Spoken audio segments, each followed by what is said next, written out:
الحمد لله نحمده ونستعينه ونستغفره ونؤمن به ونتوكل عليه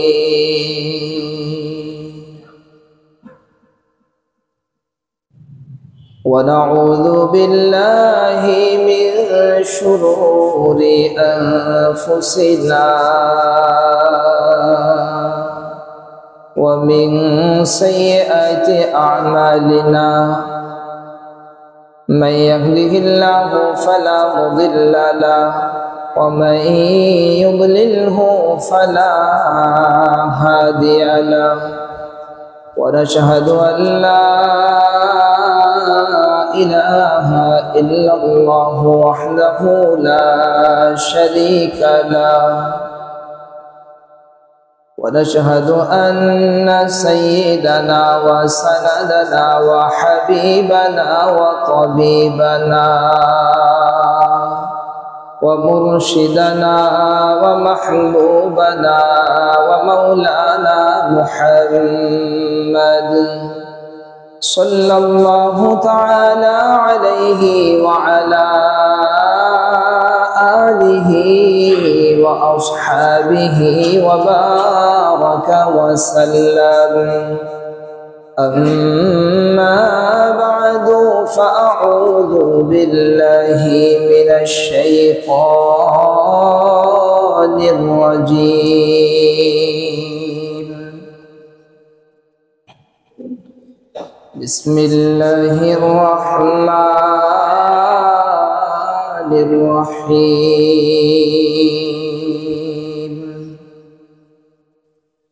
ولقد ذرأنا لجهنم كثيرا من الجن والإنس لهم قلوب لا يفقهون بها ولهم أعين لا يبصرون بها ولهم آذان لا يسمعون بها أولئك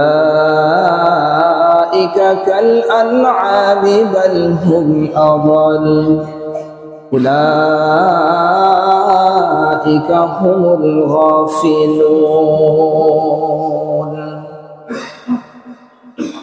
وقال رسول الله صلى الله عليه وسلم الحلال بين والحرام بين وبينهما مشتبهات اللهم صل على محمد وعلى آل محمد كما صليت على إبراهيم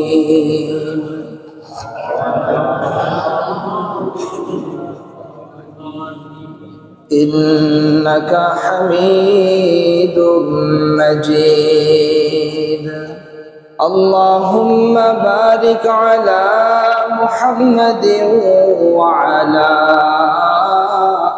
آل محمد كما باركت على إبراهيم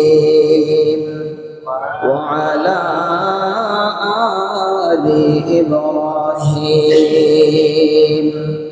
إنك حميد مجيد بلغ العلا بكماله كشف الدجى بجماله حسنت جميع خصاله صلوا عليه وآله رہے میرا مسکن حوالی کعبہ رہے میرا مسکن حوالی کعبہ बने मेरा मदफन दियारे मदीना बलगल उला बिकमालिही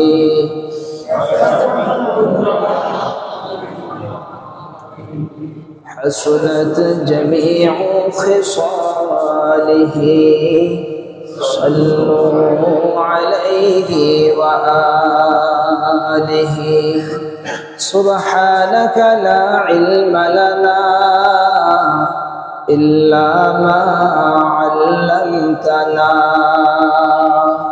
इन्नका अंतल अलीमुल हकीम। मुअज़्ज़ज़ मुहतरम सम्मानित मुसल्लियान इकराम,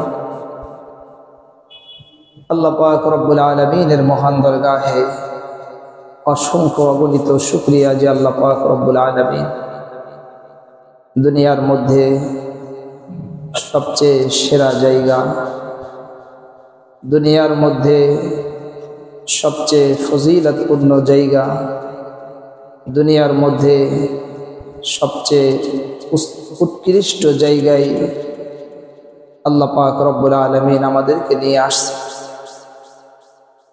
আল্লাহ পাক রব্বুল আলামিন আমাদেরকে অসংখ্য অগণিত নিয়ামত রাজির ভিতরে ডুবাই রেখেছে। পা থেকে নিয়ে মাথা পর্যন্ত সম্পূর্ণটাই আল্লাহ পাকের দেওয়া নিয়ামত।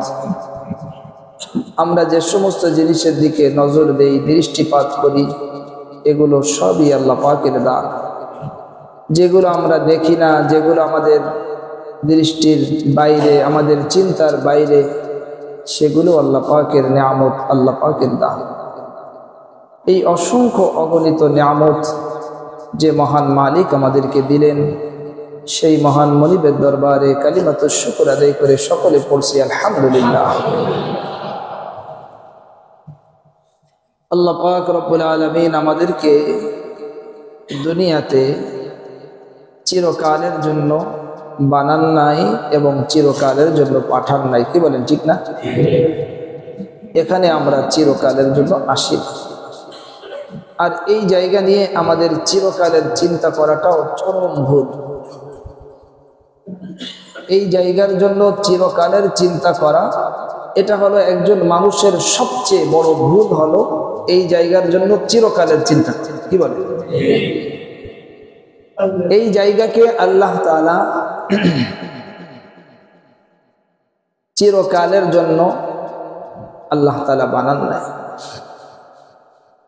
ক্ষণিকের জন্য আল্লাহ তাআলা বানিয়েছে। আল্লাহ পাক রব্বুল আলামিনের কাছে আমাদেরকে একটু পরে ফিরে যেতে হবে।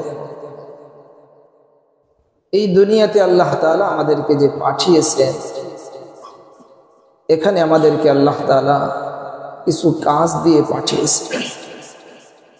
কিছু কাজ আল্লাহ তাআলা আমাদের কাছ থেকে চান যে আমার বান্দা এই কাজগুলো করুক, আমার বান্দা বান্দি যেন এই কাজের বাইরে যেন না থাকে। আজকে যে বিষয়টা আপনাদের সামনে আলোকপাত করতে চাই, সেটা হলো হালাল আর হারাম। দুইটা বিষয়, একটা হলো হালাল আর একটা কি? সবাই বলেন হালাল হারাম। হালাল হলো ভালো, হালাল হলো ভালো, আর হারাম হলো মন্দ জিনিস, নিষিদ্ধ। হালাল এবং হারামকে চিনা এটা আমাদের জন্য ফরজ। হালাল হারামকে চিনা এটা কি ফরজ, এটা জানা ফরজ। আপনি যদি একটা জিনিস কোনটা হালাল আর কোনটা হারাম, এটা যদি আপনি না জানেন, তাহলে আপনি পার্থক্য করতে পারবেন না। হালালকে গ্রহণ করা, হালালকে খাওয়া, হালালকে নেওয়া, হালালকে দেওয়া, আর হারাম থেকে নিজে বেঁচে থাকা, নিজের পরিবারকে বাঁচায় রাখা, নিজের আত্মীয় স্বজনকে বাঁচায় রাখা, নিজের স্ত্রী সন্তানকে বাঁচায় রাখা, কি বলেন ঠিক না?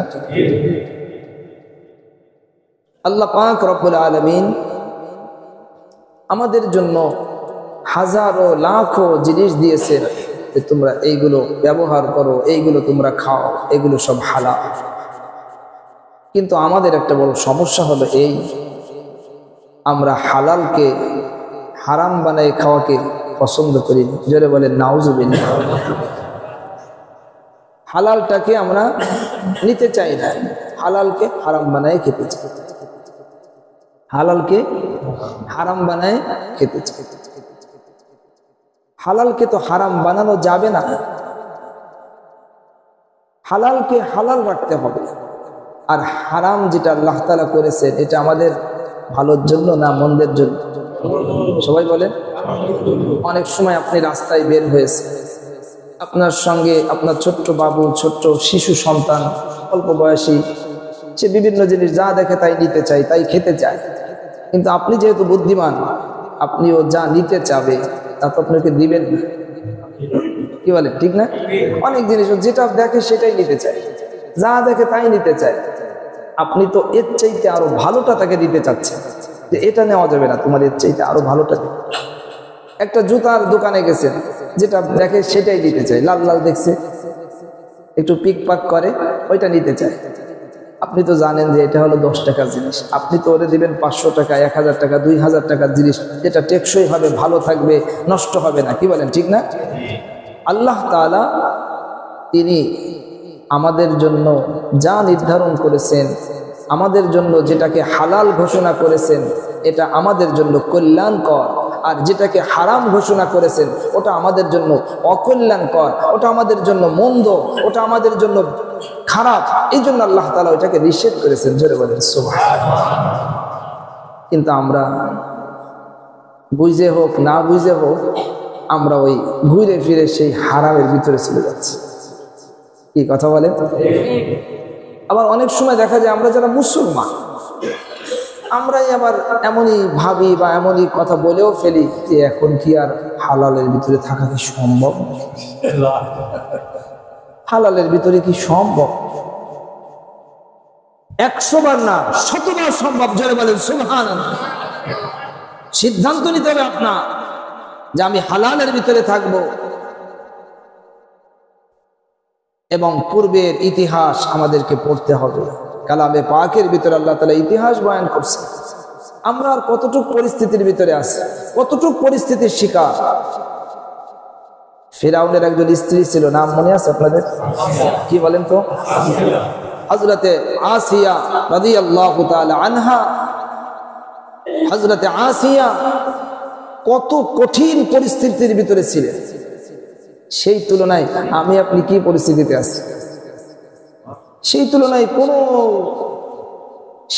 তো আমরা একদম ভালো অবস্থায় আছি। কিন্তু আমরা সেদে সেদে ইচ্ছা করে হারামের ভিতরে চলে যাচ্ছি, ইচ্ছা করে, একদম ইচ্ছা করে। হাজারো হালাল রাস্তা, হাজার হাজার, শত শত, লাখ লাখ, হাজার হাজার আপনার হালাল রাস্তা রয়ে গেছে। আমরা সেই হালাল রাস্তায় যেতে চাই। হালাল রাস্তায় আপনাকে উঠতে হবে। আমি আপনি যদি হালাল রাস্তায় উঠা শুরু করি, হারাম অটোমেটিক বন্ধ হয়ে যাবে, কি বলেন ঠিক না বেঠিক? হালাল জায়গা আমি যাব, হারাম জায়গা আমি যাব না, কি কথা বলেন?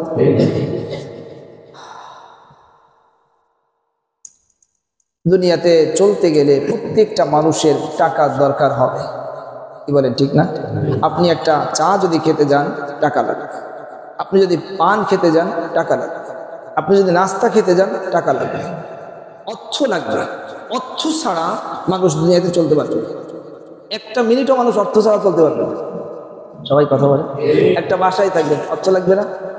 কাপড় কিনতে গেলে অর্থ লাগবে, জুতা কিনতে গেলে অর্থ লাগবে, টুপি কিনতে গেলে অর্থ লাগবে। আপনি যা কিনতে যাবেন সব কিছুতে কি লাগবে? সবাই কথা বলে। আল্লাহ তাআলা আমাদেরকে যে অর্থের যে একটা ব্যবস্থা দিয়েছেন, ইসলামী যে অর্থনীতি, এটা সম্পর্কে আমাদের ভালো ধারণা থাকা দরকার। ইসলামী অর্থনীতি এটা আমাদের শিক্ষা করা দরকার। টাকা ছাড়া, অর্থ ছাড়া আপনি একটা মুহূর্ত চলতে পারবেন না। প্রত্যেকটা মুহূর্ত আপনার অর্থ লাগবে। মোবাইলে টাকা ঢুকবেন, অর্থ লাগে। মোবাইল কিনতে যাবেন, অর্থ লাগে।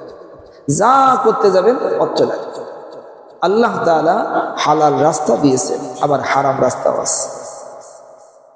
আমরা হালালের ভিতরে থাকার আমাদেরকে চেষ্টা চালায় যেতে হবে, হারামের ভিতরে যাওয়া যাবে না। এখন যে বর্তমান সময়ের যে অর্থনীতি, এটা সুদ ভিত্তিক অর্থনীতি চলতেছে। কি ভিত্তিক? সবাই বলেন। আর একটা কথা বোঝেন, আমরা যে কথাগুলো বলি, এ কথাগুলো আমাদের নিজস্ব একটা কথাও নয়। এখান থেকে আমরা যে কথাগুলো বলবো, আমরা হলাম আল্লাহ তাআলার প্রতিনিধি, আপনারাও আল্লাহ তাআলার প্রতিনিধি। আমরা উভয় শ্রেণী আল্লাহ তাআলার প্রতিনিধি। আমরা আপনাদের কাছে আল্লাহ পাকের যে কথা, সেই হালালের যে রাস্তা, সেই রাস্তাটা আমরা দেখায় দিব। আমরা বলে দিব যে এই হলো হালালের রাস্তা, আপনি এই রাস্তায় ওঠেন। আর এইটা হলো হারাম রাস্তা, এই রাস্তায় যদি আপনি থাকেন, বর্জন করেন, ছেড়ে দিন, আপনাকে ছেড়ে দিতে। কি বলেন, ঠিক না? কিন্তু এখন আমরা হালালের রাস্তা যখনই বলবো, তখন যদি আপনি আমার পরে ক্ষিপ্ত হয়ে যান যে হুজুর, হুজুরদের কোনো কাজ নেই, খালি ওই। আবার কিছু মানুষ এমনও বলে, ওই হুজুররা খালি ফতোয়াগিরি করবে আর কিছু। নাউজুবিল্লাহ বলে। ফতোয়া তো দিতেই হবে, ফতোয়া ছাড়া তো চলবে না। এই সমাজ তো ফতোয়া তো লাগবেই। ফতোয়া ছাড়া সমাজ চলতে, ফতোয়া মানে কি? সিদ্ধান্ত। আপনি কোনটা করবেন, হালাল না হারাম? হালাল সিদ্ধান্ত দিতে হবে না? প্রাণ প্রিয় মুসলমান ভাইরা, আল্লাহ পাক রব্বুল আলামিন নবীদেরকে যে আদেশ করেছেন, ঈমানদারদেরকেও একই আদেশ করেছেন। আদেশটা কার? আল্লাহ তাআলার আদেশ। ইয়া আইয়ুহার রাসূল কুলু মিনাত তাইয়্যিবাতি ওয়া'মালু সালিহান। ইয়া আইয়ুহার রাসূল কুলু মিনাত তাইয়্যিবাতি ওয়া'মালু সালিহান। একজন রাসূল নাই, সব রাসূলকে, লক্ষাধিক পয়গম্বরকে আল্লাহ তাআলা নির্দেশ দিয়েছেন, ইয়া আইয়ুহার রাসূল কুলু মিনাত তাইয়্যিবাত ওয়া'মালু সালিহান।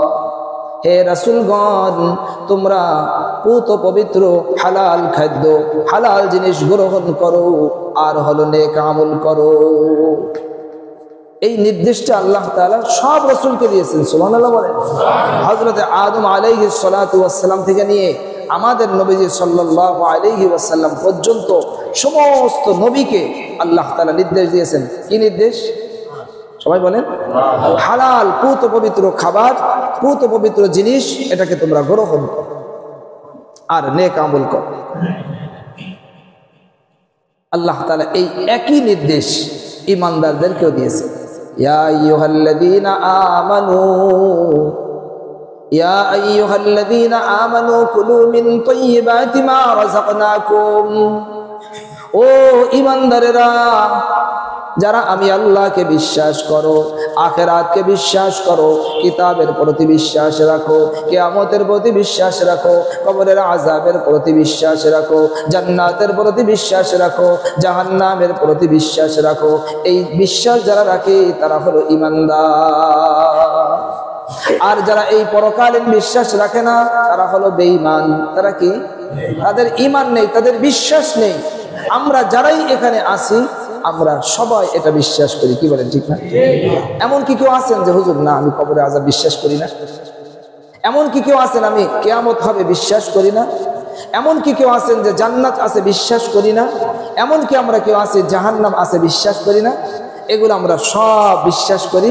তারাই, যারাই বিশ্বাস করে তারা কি? ঈমানদার। ঈমানদারদেরকে ডাক দিয়ে আল্লাহ তাআলা বলেন, কুলু মিন তাইয়্যিবাতি মা রাযাকনাকুম। আমি তোমাদেরকে যে পুত পবিত্র রিজিক দিয়েছি, সেইটা থেকে তোমরা খাও। জোরে বলেন সুবহানাল্লাহ। আমি আল্লাহ তোমাদের জন্য জমিন থেকে উৎপাদিত যত ফসল, এগুলো সব পুত পবিত্র। আপেল বলেন, মালটা বলেন, যত শস্য সামগ্রী বলেন, সব পুত পবিত্র। যত পোশাক বলেন, সব পুত পবিত্র। কিন্তু মানুষ এই পুত পবিত্র জিনিসকে অন্য জায়গায় ঢুকাই দেওয়ার কারণে ওই পুত পবিত্র জিনিসটাকে সে কি বানায় ফেলে? হারাম বানায় ফেলে। পুত পবিত্র জিনিসকে, আল্লাহ তাআলা তো কোনো জিনিসকে এভাবে আপনার প্রথম অবস্থাতেই এটাকে অপবিত্র অবস্থায় নাজিল করেছেন, এরকম বিষয় নয়। মানুষ এটাকে নষ্ট করছে, মানুষ এটাকে নষ্ট করে। ওয়াশকুরু লিল্লাহি ইন কুনতুম ইয়্যাহু তা'বুদুন, তোমরা যদি আল্লাহ পাকের ইবাদত বندگی করে থাকো তাহলে তোমরা আল্লাহ তাআলার শুকরিয়া আদায় করো। আল্লাহ পাক রব্বুল আলামিন হালাল বস্তু গ্রহণ করতে বলেছেন, হারাম থেকে বাঁচতে বলেছেন, হারাম থেকে বেঁচে থাকো। এর জন্য আমাদেরকে ব্যাপকভাবে চেষ্টা চালাতে হবে। অর্থনীতির উপরে আমাদের ব্যাপক পড়াশোনা করা দরকার। কি বলেন, ঠিক না ঠিক? অর্থ ছাড়া চলবে না কোনোটা। তাহলে আর সেই অর্থের জায়গাটা যদি আপনার হারাম হয়ে যায়, খুব খেয়াল করেন, আপনার কাছে যে অর্থগুলো আছে সেই অর্থগুলো সব হারাম। আপনি সেই অর্থ দিয়ে আপনি নামাজ পড়তেছেন, সেই অর্থ দিয়ে আপনি মসজিদ বানালেন, সেই অর্থ দিয়ে আপনি গরিবকে দিলেন, সেই অর্থ দিয়ে আপনি আপনার মায়ের সেবা করলেন, এই সব কিছুর দ্বারা আপনার সব অর্জন হবে না। এই সব কিছুর দ্বারা আপনার কি আসবে না? সবাই কথা বলেন, আপনার কি নারাজ হয়ে গেছে? দেখেন আর একটা জিনিস, ডাক্তারের কাছে গেলে ডাক্তার যত সময় যদি রোগী আপনার মা অথবা পিতা অথবা ভাই, ডাক্তার রোগ ধরতে পারতেছে না, ডাক্তার কি ধরতে পারতেছে না, তাতে যারা থাকে তারা খুব খুশি হয়। সবাই একটু কথা বলেন, তারা কি খুশি হয় না তারা বেজার হয়? আরে কি হয়েছে তুমি, আপনি সে রোগ ধরতে পারতেছে না, রোগ ধরে, রোগ ধরে আমাদের জানা আর কি, কিডনিতে সমস্যা নাকি লিভারের সমস্যা নাকি মাথায় সমস্যা না পেটের সমস্যা, কোথায় রোগ ধরতে পারতেছে? তখন অন্য ডাক্তারের কাছে অন্য ক্লিনিকে তাকে ট্রান্সফার করে দেওয়া হয়। কি বলেন, ঠিক না? সবাই ওই প্রতিষ্ঠানের প্রতি, ওই ডাক্তারের প্রতি তারা সবাই ক্ষিপ্ত থাকে। এমন একটা জায়গায় আনলাম, এতগুলো টাকা খরচ করলাম, রোগই ধরতে পারবে। এরপরে আর এক জায়গায় নিয়ে যাওয়ার পরে যখন তারা রোগ ধরে দিল যে তার সমস্যা হলো এই, তার আপনার পিত্তথলিতে পাথর হয়েছে, তখন সব মানুষগুলো খুশি যে আমরা জানতে পারছি তার অসুবিধাটা কি। সবাই কথা বলে। কিন্তু আজ মুসলমান, আপনাদের যখন রোগটা আমরা যখন নির্ণয় করে দিচ্ছি যে রোগটা হলো এই, তাতে আপনারা খুশি হন না। কথা বলেন, তাতে আপনারা কি হন না? খুশি হন না যে রোগটা এই যে ধরে দিলাম আপনার রোগ এইটা, তাতে মানুষ কি হয় না? খুশি হয় না, বরং আরো বেজার হয়। যে বরং খুশি হয় ওই হুজুরের উপরে যে হুজুর সব কিছু বলবে, সব যা করো সব ঠিক। কথা বলে, যা করবেন সব করবে ঠিক, সুদ খাইলেও ঠিক, ঘুষ খাইলেও ঠিক, মিথ্যা বললেও ঠিক, নামাজ পড়লেও ঠিক, আবার দোয়া করলেও ঠিক, কোনোটা বেঠিক বলবে না। এটা কি সঠিক হলো? সবাই তো বলে। আপনাদের কথা শুনে তো আমার কাছে মনে হচ্ছে আপনারা মনে হয় খুশি হচ্ছেন না। প্রাণ প্রিয় মুসলমান ভাইয়েরা, আজ আমাদের খুব বুঝার বিষয়, জানারও বিষয়, বুঝারও বিষয়, মানারও বিষয়।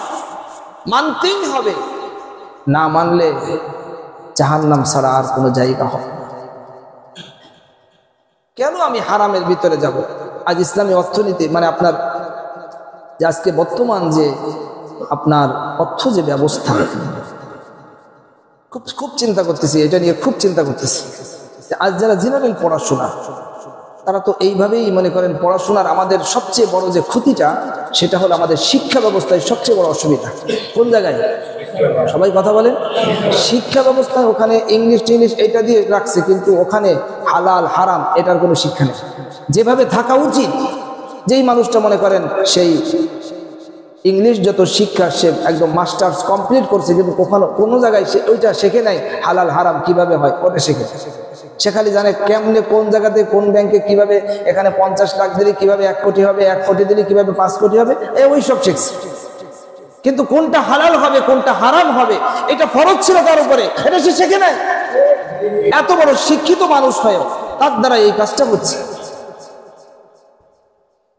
রাসূল পাক সাল্লাল্লাহু আলাইহি ওয়াসাল্লামের হাদিস শুনলে আর আল্লাহ পাকের কালামের কথা শুনলে আপনি কেঁপে উঠবেন, আপনি কাঁদবেন, হৃদয়ের ভিতরে রক্তক্ষরণ শুরু হয়ে যাবে। আজকে আমরা আসি কোথায়? আমি তো খুব চিন্তিত। যারা গরিব মানুষ, মনে করেন একটা চায়ের দোকান দিচ্ছে, ছোট্ট পানের দোকান, এইসব তো ছোট দোকান, এই কিছু চিপস টিপস নিয়ে বসে আছে, অল্প ছোট্ট দোকান, বড় ব্যবসার কথা বলছে। এইসব মানুষও আজ সুদের সঙ্গে জড়িত, প্রত্যেকটা লেভেল, প্রত্যেকটা জায়গা আজ সুদের সাথে জড়িত। কথা বলেন, কিন্তু কেন আমি সুদের সাথে জড়িত হলাম? কেন আমি সুদের সাথে জড়িত হব? এই সুদ ভিত্তিক অর্থ ব্যবস্থা ইসলাম কি কোনো অর্থ ব্যবস্থা কি দেয় নাই? ইসলামের যে কত অর্থ ব্যবস্থা চমৎকার, সেটার দিকে আমরা নজর দিচ্ছি না। একজন মুফতিদের দায়িত্ব শুধু হারাম বলে দেওয়া না, হালাল রাস্তাকে বলে দেওয়া। কথা বলেন, ঠিক না? আমরা যদি সারাদিন খালি বলি জিনা ব্যভিচার হারাম, জিনা ব্যভিচার হারাম, তখন জিজ্ঞেস করবেন হালাল কোনটা, সেটা কবেন না? হালাল রাস্তা রয়ে গেছে, হাজার হাজার মেয়ে রয়ে গেছে, কয়েকজন শ্রেণী, মাকে বিয়ে করা যাবে না, বোনকে বিয়ে করা যাবে না, ফুফুকে বিয়ে করা যাবে না, আপন খালাকে বিয়ে করা যাবে না, কি বলেন, আপন বোনকে, আপন দুই বোনকে একসাথে বিয়ে করা যাবে না, আপন দুই বোনকে একসাথে বিবাহ করা যাবে না। এরকম কয়েক শ্রেণীর মানুষ ছাড়া বাকি সব মানুষকে, সব নারীকে আপনার যদি পছন্দ হয়, আপনার যদি সামর্থ্য থাকে, তার 4 জন পর্যন্ত আপনি বিবাহ করতে পারবেন। জোরে বলেন সুবহানাল্লাহ। যদি খালি হারাম যদি বলে দেওয়া হতো যে ওই জিনা ব্যভিচার হারাম, জিনা ব্যভিচার হারাম, কিন্তু হালাল রাস্তা বলা হচ্ছে। এই জন্য ভাই, আজ আমাদের দায়িত্ব হালাল রাস্তাকে আমাদের চেনা, জানা, বোঝা, মানা। কতগুলো বলছি, চেনা, জানা, বোঝা, মানা। আপনি চিনলেন, জানলেন, বুঝলেন, মানলেন না। এই চেনা, জানা, বোঝা আর এই পড়াশোনার দ্বারা কোনো লাভ আপনার হয়নি। সবচেয়ে ওই মানুষটা বেশি ক্ষতিগ্রস্ত যে মানুষটা দুনিয়াতে বুঝতেই পারলো না যে আমি এত বড় হারামের ভিতরে, আমি এত বড় হারামের এক বিশাল ফ্যাক্টরি তৈরি করছি। সে যখন ওই পারে যখন চলে যাবে, যাই দেখবে আমি যা জীবনে করছি সব নষ্ট। তখন ওই লোকটা সে বড় আফসোসের আর কিছু থাকবে বলে? আপনি অনেক কষ্ট করে বিশাল বড় কারখানা তৈরি করলেন, শেষে যায় দেখলেন যে শুধু লসই লস। তখন আপনার মাথায় হাত দেওয়া ছাড়া আর কি থাকে? এই জন্য প্রাণ প্রিয় মুসলমান ভাইয়েরা, আজ আমাদের বোঝা দরকার হালাল আর হারাম। ছোট্ট একটা কথা আপনাদের বলে দেয়, এই কথাটা সারা জীবন মনে রাখবেন। সুদ কাকে বলে? অনেক মানুষ খালি শোনে সুদ সুদ, কিন্তু বোঝে না যে সুদ কাকে বলে। কথা বলে, সুদ কাকে বলে? এই কথাটা, এই ছোট্ট কথাটা আমরা অনেক মুসলমান আছি বলতেই পারবো না যে সুদ কাকে। সুদ হলো, ভালো করে মনে রাখবেন, এক জাতীয় জিনিস কম বেশ করাই হলো সুদ। সবাই বলেন এক জাতীয় জিনিস, সবাই বলেন এটা এক জাতীয় জিনিস কম বেশ করাই সুদ। এক জাতীয় জিনিস কম বেশ করা সুদ। মনে করেন আপনার কাছ থেকে আমি 20,000 টাকা নিছি, কয় হাজার? আপনাকে দিলাম আমি 30,000। 20,000 যদি 20,000 নিছি, আবার 20,000 দিলাম, এটা সুদ নয়। যা নিছি তাই দিলাম, যা নিছি তাই দিলাম, এটা সুদ নয়। কিন্তু আপনার কাছ থেকে নিছি কয় হাজার?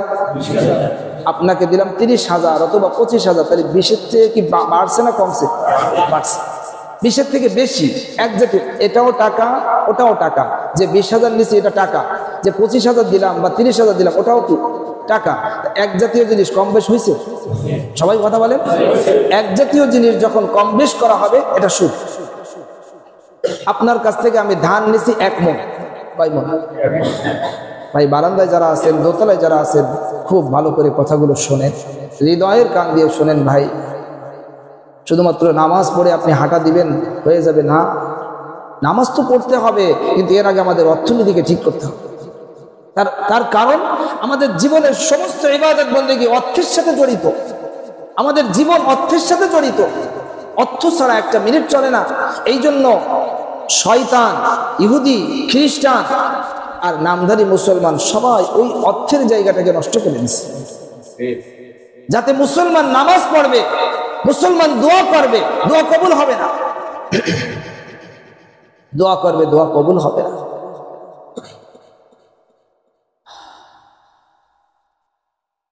একজনের কাছ থেকে যদি 1 মণ ধান নেয়, তাকে যদি আবার 1 মণ ফেরত দেয়, এটা সুদ নয়। যা নিছি তাই দিলাম। কিন্তু 1 মণ ধান নেওয়ার পরে তাকে যদি আমি 1.5 মণ দেই অথবা 2 মণ দেই অথবা 5 মণ দেই, এটা কি হবে? কেন সুদ হয়েছে? এক জাতীয় জিনিস কম বেশ হয়ে গেছে। ভালো করে মনে রাখতে হবে, কয় জাতীয় জিনিস? এক জাতীয় জিনিস কম বেশ হয়ে গেছে। আপনার কাছ থেকে আমি 1000 ইট নিলাম, কয় হাজার? আপনাকে দিলাম 2000 ইট, তাহলে এটা কি হবে? কেন? এক জাতীয় জিনিস কম বেশ হয়ে গেছে। খুব খেয়াল করবে, আপনার কাছ থেকে আমি পাট নিলাম, পাট মনে করেন 10 টন, আপনাকে দিলাম আমি 50 টন, তাহলে যেহেতু কম বেশ হয়ে গেছে তাই কি হবে? কিন্তু সুদ হবে না কিভাবে? সুদ হবে না এভাবে, আপনার কাছ থেকে আমি 1 মণ ধান নিছি, কয় মণ? আপনাকে আমি 2 মণ কলা দিলাম, কয় মণ কলা? যেহেতু জিনিসটা এক জাতীয় না, কয় জাতীয়? 2 জাতীয়, যার কারণে কম বেশ করলে কি হবে না? সুদ। এক জাতীয় জিনিস কম বেশ করলেই সুদ হবে, এক জাতীয় জিনিস কম বেশ করা যাবে না। ইসলামী অর্থনীতি, আজ আমরা ইসলামী অর্থনীতিকে না বুঝার কারণে, এটাকে না জানার কারণে আমরা অনেক পিছনে পড়ে গেছি। আমরা মনে করি ইসলামী অর্থনীতি, ইসলামী এত চমৎকার অর্থনীতি রয়েছে। তার কয়েকটা আপনাদেরকে বলি। একটা হলো, দেখেন আল্লাহ তাআলা কোরআন শরীফের ভিতরে বলছেন, তোমরা যদি কাউকে কর্জে হাসানা দাও, কি দাও? সবাই কথা বলেন, কর্জে হাসানা দাও। আমাদের এই সমাজের ভিতরে সবাই ধনী না, আবার সবাই গরিব না। কিছু মানুষ আছে এত অসুস্থ, কোনো কাজ করার মতন সামর্থ্য নেই। আবার কিছু মানুষ আছে অনেক দরিদ্র মানুষ, কোনো রকমের কিছু টাকা নিয়ে কোনো রকমের চলতেছে। আবার কিছু মানুষকে আল্লাহ তাআলা ধনী বানিয়েছে, আল্লাহ তাআলা বিভিন্ন অফার দিয়েছেন। তার ভিতরে একটা অফার হলো এই, তোমরা যদি কর্জে হাসানা দাও। একজন মানুষ বিপদে পড়ে গেছে, তার ব্যবসাটা চলতেছে না, এখন তার 20,000 টাকা দরকার, কই পাবে? একজন ধনী মানুষ আছে, তার অনেক টাকা, কোটি টাকা ব্যাংকে পড়ে আছে, 50 লাখ টাকা ব্যাংকে পড়ে আছে। তখন এই ধনী মানুষটা চিন্তা করলো, আমার খুব কত টাকা আছে, যাও ভাই এই নাও 20,000 টাকা নিয়ে তুমি সুদের ভিতর ঢুকে না, তুমি এই 20,000 টাকা নিয়ে তুমি তোমার ব্যবসাটাকে ঠিকভাবে চালাও। এটা দিল কর্জে হাসানা। কি দিল? কোনো লাভটাও আমার কিচ্ছু দেওয়া লাগবে না। সুবহানাল্লাহ বলেন। এমন মানুষও আছে। আবার এই জায়গাটাও নষ্ট হয়ে গেছে কিভাবে?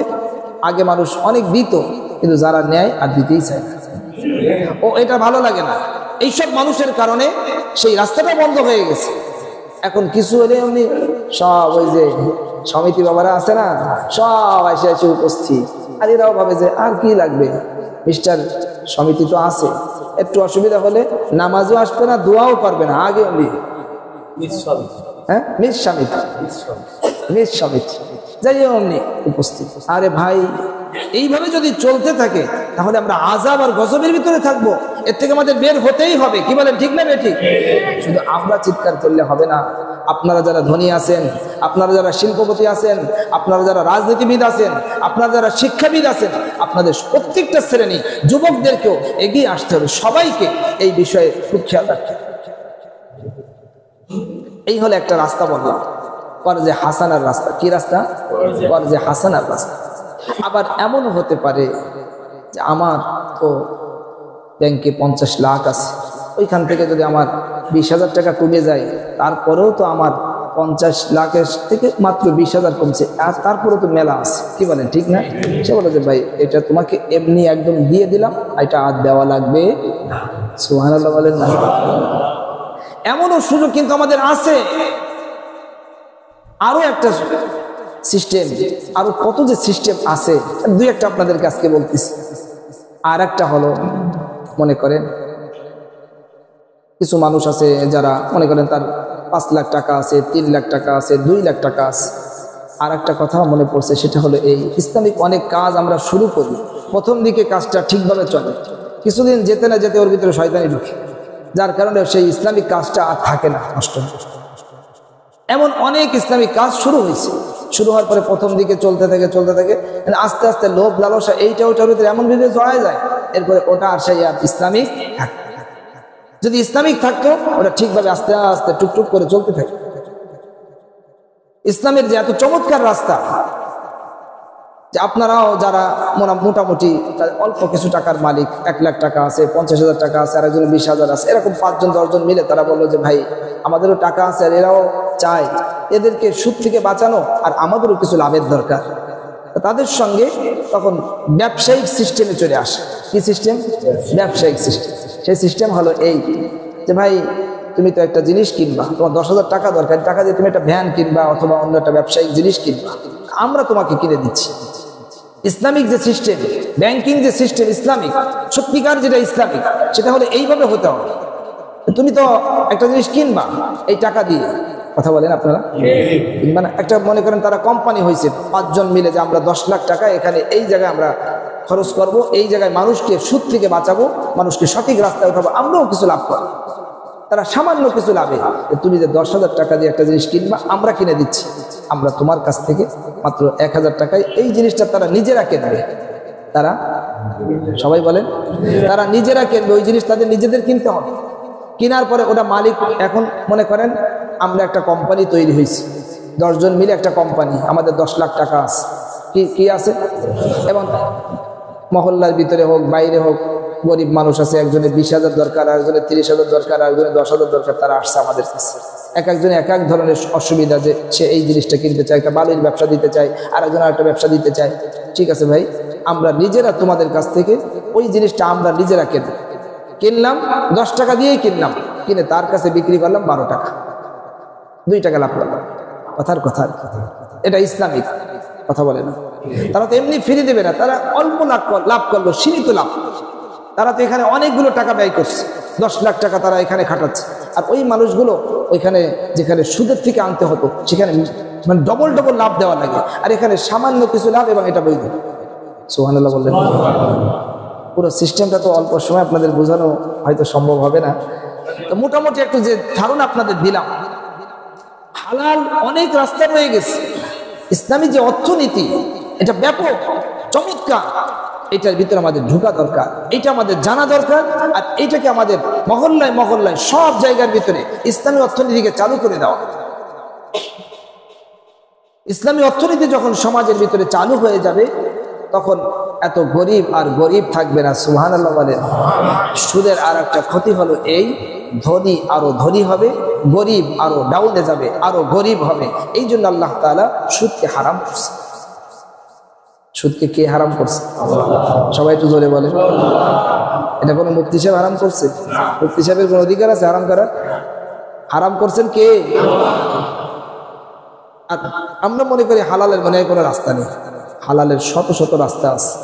সেই হালালের রাস্তাগুলো আমাদের জানতে হবে এবং ওইটাকে আমাদের প্রয়োগ করতে হবে, তাহলে সবাই ভালো থাকবে।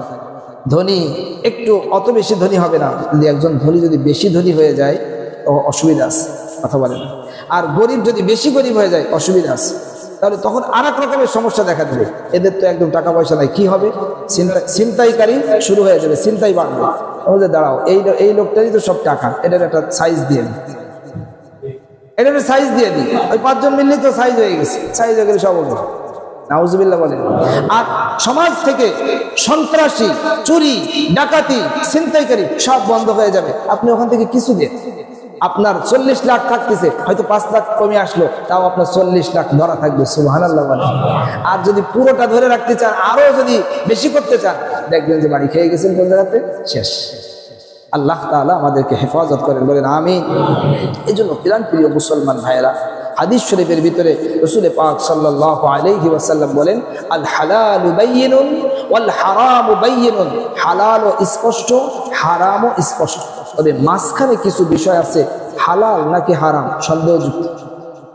হালাল নাকি হারাম এটা কি সন্দেহযুক্ত। লা তা'লামুনা শাইউন, লা তা'লামুনা কাসীরুম মিনান নাস। অনেক মানুষ এটা জানে না, এটা হালাল নাকি হারাম, এটা হালাল নাকি হারাম, এটা অনেক মানুষ এই সন্দেহযুক্ত যেটা, সেটা অনেক মানুষ জানে না। রাসূল পাক সাল্লাল্লাহু আলাইহি ওয়াসাল্লাম বলেন, যারা এই সন্দেহযুক্ত বিষয় থেকে নিজেদেরকে বাঁচায় রাখবে, আমারও তো দরকার নেই, এটা যখন হালাল না হারাম আমি ওর ভিতরে যাবো, ওটা বাদ। সুবহানাল্লাহ বলেন। যেটা আপনার সন্দেহ হচ্ছে এটা হালাল নাকি হারাম, ওটা বাদ, ওটা নেব না। বুঝেন না এই কথাটা? যেটাকে আপনি দেখলেন সন্দেহযুক্ত, হালাল নাকি হারাম, কথা বলে না, এটা হালাল নাকি হারাম, আপনি ক্লিয়ার হতে পারতেছেন না এটা হালাল নাকি হারাম, তখন সেই জায়গা থেকে নিজেকে বাঁচায় রাখে। রাসূল পাক সাল্লাল্লাহু আলাইহি ওয়াসাল্লাম বলেন, যারা এই সন্দেহযুক্ত জিনিস থেকে নিজেদেরকে বাঁচায় রাখবে, তাদের মান, সম্মান, ইজ্জত, আবরু এগুলো সব নিরাপদে থাকবে। জোরে বলেন সুবহানাল্লাহ। আল্লাহ পাক রব্বুল আলামিন আমাদেরকে আজকে আমরা যতটুকু আলোচনা শুনলাম, হালালকে গ্রহণ করার আর হারাম থেকে বেঁচে থাকার তৌফিক দান করেন। সকলে বলেন আমিন।